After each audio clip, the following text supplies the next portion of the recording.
Hi folks, this Rudy scam is wild. I'm exhausted from it. I have not had the time to go through all the info we have.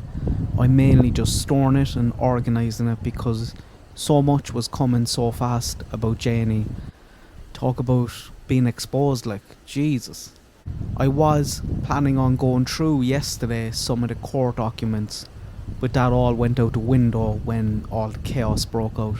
Pure chaos. This story is mental. I'm pretty sure Rudy was never even taken to the hospital. That's why Bella, aka Janie, was asking people to delete the photographs of him. She slipped up and we were able to zoom in on the wristband and they were old photos, it seems. By the way, how has Houston Police Department let this go on for so long? Anyone looking at this for more than 30 minutes will be able to see it's a scam. Someone dropped the ball. The media yesterday looked a bit shocked. They were sweating and just kind of stunned at what they were hearing, not knowing if they should report on it or not. And I really like some of the local media there. That Brooke girl seems funny. She seems like she's sick of it. At one stage, she just marches up to Janie and she's like, "What's the crack? What's going on?" Les, right now, I know you're here talking to investigators. They're all standing there then after a wild press conference, not knowing whether to report on things or not because they can't confirm it. But wait until the Daily Mail and Fox News Digital gets into town. They're probably there today. They get there fast, but I just know the cops now are going to be moaning about the media in the coming week. But it's your own fault. You could have and should have interjected here a lot sooner. Long story short of what happened yesterday, Rudy and Janie were holed up in a hotel talking with investigators. Mr. Quanell X, an activist in the area, was asked to come down and he gets Rudy to talk. And some of this was done in front of the investigators. Rudy spilled the beans. Is what he said true? We do not know. And I don't know much about Mr. X other than he is an activist.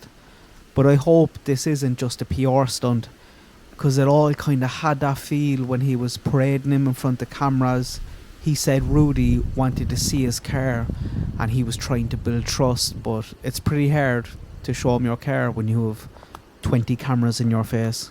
It was all a bit weird. Rudy looked like E.T. in his bike basket trying to go home. And the press conference he did afterwards was just totally wild. I'm not sure the police would approve of him putting details like this out there. Unconfirmed details, just blasting them out there.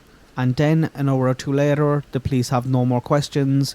Rudy is left to go home with Janie, to everyone's horror. Here is a few clips I put together from yesterday. There's a few more on the channel as well. There's a good few videos going out. So make sure you're subscribed and have the bell on and have a look through the videos because you might miss a few. Rudy leaving to go home with his mother is up in a short. I know some people were saying this didn't happen. It did. I'm looking at the video. So check them out if you haven't seen them. But in one of these clips here, the reporter is saying how he was talking to Janie and she was telling him how Rudy was taken with a bag over his head. He was taken down to Mexico and he walked home by following the moon. It's just bonkers stuff. You actually met with Rudy's mother today for about 20 minutes off camera. What did she tell you? Yeah, Rashi, so at the time I wasn't aware of these accusations, so I just let her talk. And she told me that Rudy had actually been kidnapped, taken to Mexico with a bag over his head. Of course, that was 8 years ago. She also said he walked back to Houston, has blisters all over his feet, saying he followed the moon for direction and kept walking north. Nana, it's everywhere. He said everything. We're gonna get him home today. We'll get him home. One way or the other, we're gonna do it. Okay? I'm not gonna stop now that we know where he's at and who he is. And she took off knowing that I was coming. Yeah. The DA. The DA was wrong for doing that. The DA was totally wrong. They let her leave. I want to know who the DA is. I want to know why they would let him go. Some number. And I told Abel to give it to me, and he won't give it to me. The neighborhood where questions continue to mount tonight. Bryce. Lisa and Keith, tonight we are not detailing these disturbing allegations until we can verify them. But after hearing some of the claims that came out earlier today, the neighbors and family members we spoke with tonight tell us they are disturbed, disgusted, and tonight they are also worried about the man who everyone here in this neighborhood knew as Dolph. Wrapped in a blanket and not showing his face, this is how everyone saw 25-year-old Rudy Farias for the first time since he was reported missing 8 years ago. After being interviewed by Houston police detectives with his mother at a hotel near Bush Airport, he left with her as family members cast doubt on him ever being missing. Everything's coming out to the light because I knew that she's been lying all this time. Rudy's aunt, Pauline Sanchez Rodriguez, tonight is worried knowing he's still with his mother. I fear for Rudy Farias' life.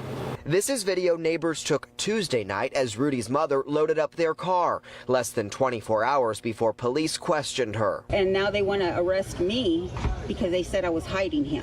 Rudy's mother then shared that. The neighbors also say she offered to pay them. Did it seem like she was offering money to get y'all to stay quiet? Stay quiet. She wanted us to keep quiet. But I told her, before I walked off, I told her one thing I'm not supposed to do is lie about something. Keisha Ross lives down the street. She knew Rudy as Dolph and saw him regularly. He never came in my garage with a sober mind. Never. The only thing he said to me was he didn't want to be at home because his mom got on his nerves. And we know that Rudy and his mother left that hotel after interviewing with detectives earlier today. We have been here in their neighborhood all evening. So far tonight, no sign of them. But we are expecting an update from Houston police on this case tomorrow, a full week after Rudy Farias was found. We don't know exactly what's going on here. It's chaos at the moment. Is what Rudy says true? We don't know. We just don't have the details. The police are due to have a press conference today. They have to because it's getting out of control. There's going to be a media circus parked outside their office today. So hopefully once that happens, we'll get more info. I'll keep you updated. Let me know what you think. I hope everyone has a nice day. Good luck. God bless.